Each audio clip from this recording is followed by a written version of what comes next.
I'm Caleb Regan with Grit Magazine, and I'm here with Tom Connor, who's a product specialist with Bobcat of the excavators. And we're at the GIE Expo in 2012.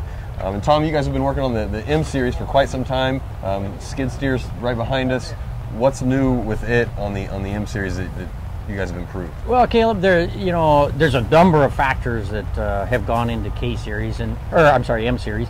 But really the big thing is it's a kind of like a family of upgrades that goes into the whole loader lineup is what the whole process is here. And so, initially you saw the 600s, eventually you saw the 700s, 800s, and now we're debuting the 500 series basically at the GIE show. So the most notable characteristic, I would say, of M series, then at least that people visually will see right away, is the cab forward, and the whole emphasis is to improve the visibility to the cutting edge as you're working, for whether it's a grading or cutting task. The key that customers will say is, I gotta see that cutting edge, and that between the cab forward, and then the other thing is, if you look and compare to prior vintage, is actually the Bobcat is pulled back just a bit too, differing with the different frame size, the 500, the 600, 700, or 800 size. The actual loader bucket is the attachment. The Bobcat, the interface is pulled back. Pulled back. Okay. And again, it's all primarily to gain that visibility, and then also to the closer you can pull the load, that enhances your lift capacity. Okay. Of the machine. The closer you can keep that load in. Okay. And second of all, can you talk about the adjustments to the excavators with the M series? The M series here too with the excavators has been a multi-year process as far as development and rolling out the product. The M series, really M doesn't necessarily mean anything other than the machines in the family of Bobcat excavators now have very similar characteristics. It makes it easier for a customer to understand the machines. It makes it easier for him to move within the sizes of machines too. When you look at the excavators, really we stood back and basically redesigned them from the ground up. The undercarriages are new for better ground clearance, shedding material in the conditions kind of like what we're getting here today, muddy. Major emphasis on weight distribution in the machines, to push the weight as low as we can and as far back as we can. And then within M series, we felt it was important, even though zero tail swing is very popular, we still pushed forward with conventional tail swings, minimal tail swings, and zero tail swings, just to suit the customer. Not at all. Yeah, the E50, depending on the configuration, that happens to be a long arm, so you'll end up with about 3 inches of tail swing. Okay.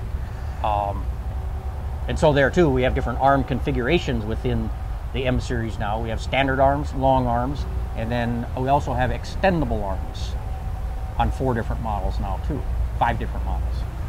So, and one of the things, when we went out there earlier, is like there's a toggle between standard control and sort of the opposite. How new is that? Okay, the control pattern selector. Yeah. Okay. How new is that? The notion isn't new. Control pattern selectors have been on most of the machines in the business for the last 10 years maybe. What you'll see is a difference of where a person puts it, but it's critical because if you've grown up on a particular type of control, which all that selector valve does is switch 2 functions: the boom and the arm. In the field, you'll hear it called backhoe or excavator. You may hear it as standard or ISO. It basically flips the function of the arm and the function of the boom between the left and the right joystick. May not sound like much, but it's trying to run a machine on the other pattern that you're not used to most will tell you it's worse than never having run an excavator before. Yeah, and I guess whatever caused that? Why, from the beginning, why weren't they standardized? You could look, and if like I said, some people call it backhoe, some people call it excavator as the 2 opposing patterns. The backhoes evolved, and primarily in North America, as boom function on a left stick of some type, and then the arm function on the right stick. Well, the excavator world evolved where it was just the opposite. And that's really just North America. There's actually patterns beyond that when you start getting around the world too. Okay.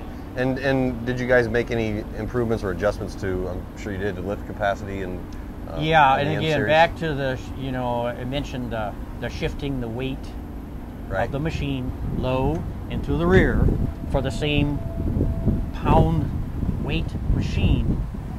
The emphasis was to be able to increase your lifting capacity, your stability limited lifting capacity, so that when you slew over the side with a 30-inch bucket and perhaps a power tip, you feel comfortable, you feel stable. Right. And so there was certainly an effort to improve the stability, the feel, the lifting capacity of the machines. Oh, they're sure comfortable to run. So, Tom, that's put a all lot I of got. effort into the cabs. So Really? It's awesome. It's awesome. Thank you. They're very fun. So, thanks for joining us with Grit Magazine here at the GIE Expo.